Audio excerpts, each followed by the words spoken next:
تو آج کچھ لوگ کہتے ہیں کہ ہمیں خدا سمجھ نہیں آتا، تو سرکار دو عالم صلی اللہ علیہ وآلہ وسلم آئینہ حق نما ہیں، تو اللہ تعالیٰ کی پہچان کے لیے حضور صاحب والسلام کا سہارا لینا پڑے گا۔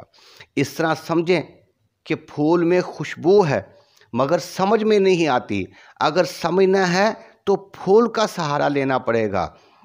علم موجود ہے مگر سمجھ میں نہیں آتا، اگر سمجھنا ہے تو کسی عالم کا سہارا لینا پڑے گا۔ درویشی موجود ہے مگر سمجھ میں نہیں آتی، اگر سمجھنا ہے تو کسی درویش کا سہارا لینا پڑے گا۔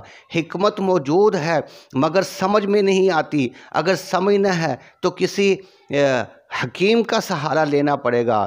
صداقت موجود ہے مگر سمجھ میں نہیں آتی، اگر سمجھنا ہے تو ابوبکر صدیق کا سہارا لینا پڑے گا۔ عدالت موجود ہے مگر سمجھ میں نہیں آتی، اگر سمجھنا ہے تو عمر بن خطاب کا سہارا لینا پڑے گا۔